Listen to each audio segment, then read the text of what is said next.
Assalamualaikum warahmatullahi wabarakatuh. Kembali lagi dengan saya Alifa, yaitu dengan NIM 19060032. Baiklah, di sini saya akan menjelaskan tentang tahap-tahap pertumbuhan ekonomi menurut Rostow. Profesor W.W. Rostow memakai pendekatan sejarah dalam menjelaskan proses perkembangan ekonomi. Ia membedakan adanya 5 tahap pertumbuhan ekonomi, yaitu yang pertama, masyarakat tradisional.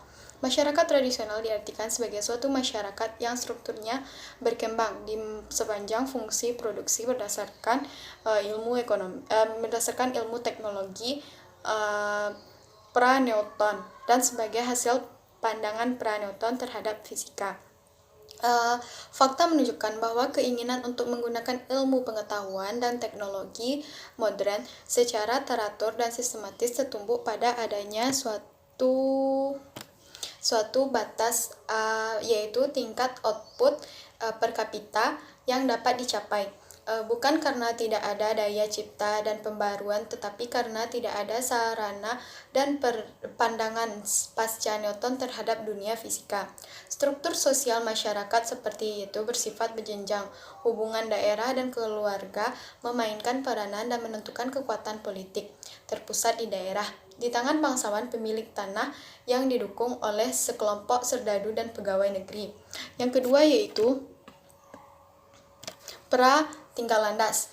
Tahap kedua ini merupakan masa transisi di mana prasyarat-syarat pertumbuhan swadaya dibangun atau diciptakan. Proses penciptaan prasyarat tinggal landas dari masyarakat tradisional berjalan menuju arah ini. Pada mulanya berkembang suatu gagasan bahwa kemajuan ekonomi bukanlah sesuatu yang mustahil dan merupakan suatu syarat penting bagi tujuan lain yang dianggap terbaik, baik itu berupa kebanggaan nasional, keuntungan pribadi, kesejahteraan umum, atau kehidupan yang lebih baik bagi anak cucu. Prasyarat yang diperlukan untuk mempertahankan industrialisasi itu menurut Rostow biasanya memerlukan perubahan radikal pada 3 sektor non-industri. Pertama, perluasan modal overhead sosial, khususnya di bidang transport, untuk memperluas pasar, untuk menggarap sumber alam lebih produksi, dan untuk memungkinkan negara untuk memerintah secara efektif. Kedua, revolusi teknologi di bidang pertanian, sehingga produktivitas pertanian meningkat untuk memenuhi permintaan penduduk kota yang semakin membesar dan penduduk lain pada umumnya. Ketiga, perluasan impor, termasuk impor modal yang dibiayai oleh produksi yang efisien dan pemasaran sumber alam untuk ekspor. Pembangunan yang berkesinambungan dan perluasan industri modern dapat terjadi terutama dengan menanamkan kembali keuntungan ke saluran investasi dan menguntungkan. Nasionalisme reaktif, yaitu reaksi melawan ketakutan akan dominasi asing, berfungsi sebagai kekuatan potensial di dalam melahirkan masa transisi tersebut. Tetapi di daerah jajahan, kebijaksanaan penjajah untuk membangun modal overhead sosial yang sebenarnya adalah untuk memenuhi keperluan mereka sendiri dan membantu menggerakkan masyarakat tradisional ke arah transisi tersebut. Yang ketiga yaitu tahap tinggal landas. Tahap tinggal landas merupakan titik yang menentukan di dalam kehidupan suatu masyarakat. Ketika pertumbuhan mencapai kondisi normalnya, kekuatan modernisasi berhadapan dengan adat istiadat dan lembaga-lembaga. Syarat tinggal landas. 3 kondisi penting yang saling berkaitan di bawah ini merupakan persaingan tahap tinggal landas. Yang pertama, kenaikan laju investasi produktif, misalnya dan dari 5% atau kurang lebih 10% dari pendapatan nasional atau penduduk nasional neto. Perkembangan salah satu atau beberapa sektor manufaktur penting dengan laju pertumbuhan yang tinggi. Hadirnya secara cepat kerangka politik, sosial, dan organisasi yang menampung hasrat ekspansi di sektor modern tersebut dan memberikan daya dorong pada pertumbuhan. Jadi, tinggal landas tersebut didahului oleh suatu rangsangan atau dorongan kuat, seperti misalnya perkembangan suatu sektor penting atau revolusi politik yang membawa perubahan mendasar dalam proses produksi, atau kenaikan proporsi investasi neto menjadi lebih dari 10% dari pendapatan nasional yang melampaui pertumbuhan penduduk. Selanjutnya adalah dorongan menuju kedewasaan. Rostow mendefinisikan sebagai tahap ketika masyarakat telah dengan efektif menerapkan serentetan teknologi modern terhadap keseluruhan sumber daya mereka. Ia merupakan satu tahap pertumbuhan swadaya jangka panjang yang merentang melebihi masa 4 dasawarsa. Pada waktu suatu negara berada pada tahap kedewasaan teknologi, ada 3 perubahan penting. Yang pertama yaitu sifat tenaga kerja berubah. Berubah menjadi terdidik. Orang lebih suka tinggal atau hidup di kota daripada di desa. Upah nyata mulai meningkat dan para pekerja mengorganisasi diri untuk mendapatkan jaminan sosial dan ekonomi yang lebih besar. Kedua, watak para pengusaha berubah. Pekerja keras dan kasar berubah menjadi manajer efisien yang halus dan sopan. Yang ketiga, masyarakat merasa bosan pada keajaiban industrialisasi dan menginginkan suatu yang baru menuju perubahan lebih jauh. Selanjutnya adalah era konsumsi masa besar-besaran. Abad konsumsi masa besar-besaran yang ditandai dengan migrasi ke pinggiran kota, pemakaian mobil secara luas, barang-barang konsumen, dan peralatan rumah tangga yang tahan lama. Pada tahap ini, keseimbangan perhatian masyarakat beralih dari penawaran ke permintaan, dari persoalan produksi ke persoalan konsumsi, dan kesejahteraan dalam arti luas.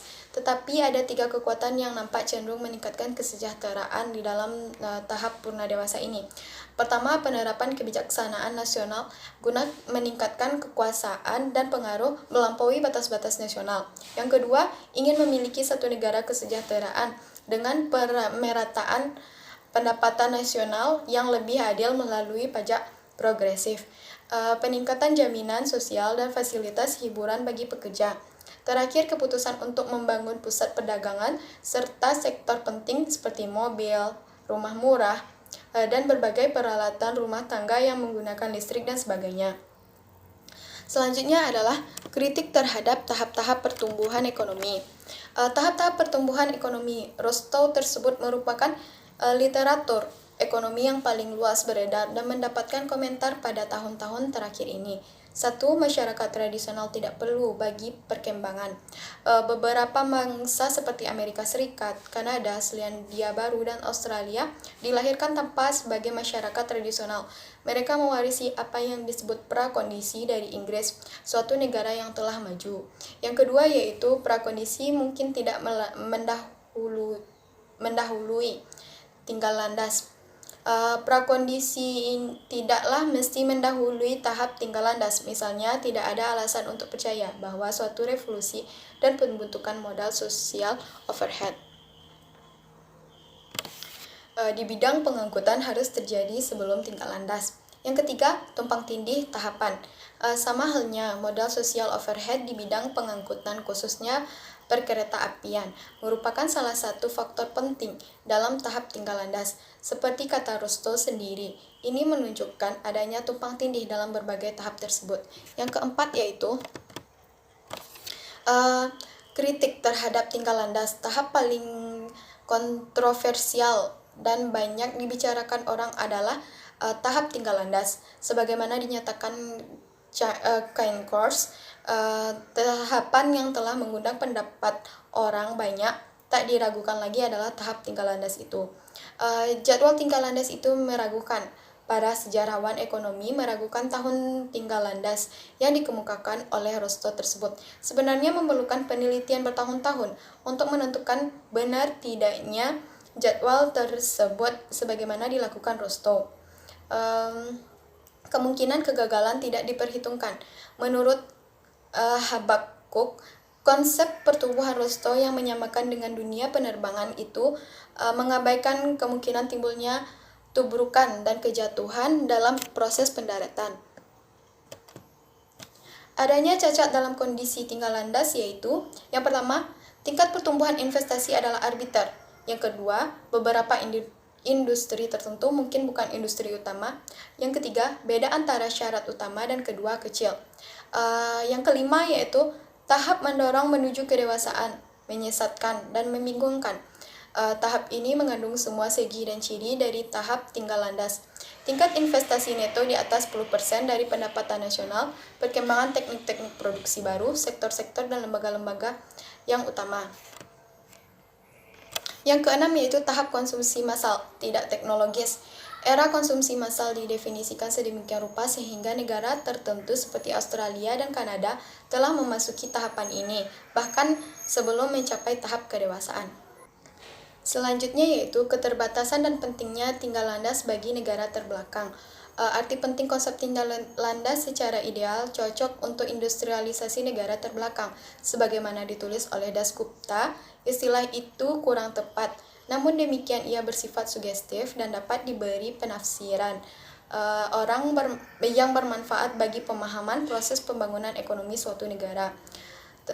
Justru ketidakjelasan itu yang memberinya kekuatan, karena orang dapat memberikan tafsiran yang cocok dengan kondisi ekonomi yang disenangi. Keterbatasan dari sisi negara terbelakang, tinggal landas mempunyai keterbatasan berikut. Rasio modal, output tidak konstan. Di dalam menghitung kebutuhan modal secara agregat negara-negara terbelakang, Rostow menganggap rasio modal output sebagai konstan. Ini mencerminkan adanya returns to scale yang konstan. Yang kedua yaitu penghapusan penggunaan tidak dipertimbangkan. Dasgupta menganggap penghapusan jumlah penggunaan yang menggunung sebagai syarat minimum yang harus dilalui oleh negara terbelakang untuk mencapai tahap tinggal landas. Menurut dia, sekali pengangguran tertanggulangi, perekonomian tersebut terangkat ke suatu tingkat pertumbuhan swadaya dan spontan. Yang ketiga yaitu unsur dua makna. Selain hal tersebut di atas, konsep tinggal landas mengandung makna ganda apabila diterapkan di negara terbelakang. Bagi Dasgupta, penafsiran seperti ini tidak bijaksana, karena di negara sangat maju sekalipun tingkat tabungan rata-rata tidak mungkin konstan terus-menerus. Yang keempat yaitu pembangunan ekonomi tidak spontan. Konsep tinggal landas memberikan adanya unsur spontanitas yang tidak kecil arti kaitannya bagi ekonomi suatu negara terbelakang. Yang kelima yaitu konsep penerbangan tidak tepat. Profesor Bianik tidak setuju dengan penggunaan istilah tinggal landas ini karena baginya nampak seperti seekor binatang terbang sekadar lepas dari bumi dan melayang di udara. Selanjutnya adalah tinggal landas di India. India memenuhi 3 syarat tinggal landas, akan tetapi tidak ada aturan yang mutlak mengenai hadirnya 3 hal tersebut sebagai syarat tinggal landas. Orang juga tidak harus cepat berkesimpulan bahwa India secara definitif telah tinggal landas pada masa rencana 3 atas dasar adanya ketiga syarat Rostow tersebut. Tampaknya India terlalu dini atau prematur mencoba tinggal landas. Profesor Min memperingatkan bahwa mencoba tinggal landas terlalu dini tidak saja dapat mengakibatkan pemborosan sumber daya langka dalam investasi yang keliru atau tidak efisien, tetapi juga menimbulkan frustasi dan kekecewaan yang dapat mempunyai akibat jauh secara politik atau psikologi. Hal inilah yang sebenarnya terjadi pada perekonomian India. Rencana ketiga dianggap sebagai tahap pertama dari dekade pembangunan intensif yang menuju kepada perekonomian swadaya. 3 kegagalan panen menjerumuskan perekonomian keadaan kacau balau. Masa-masa rencana tahunan pun muncul. Rancangan-rencana keempat ditunda dan dibatalkan. Akan tetapi dapat disimpulkan bahwa menurut ukuran Rostow tentang syarat adanya kenaikan dalam proporsi investor neto menjadi di atas 10%, perekonomian India telah mencapai tinggal landas pada rencana ketiga. Baiklah, hanya itu yang bisa saya sampaikan. Atas kekurangannya saya mohon maaf. Wassalamualaikum warahmatullahi wabarakatuh.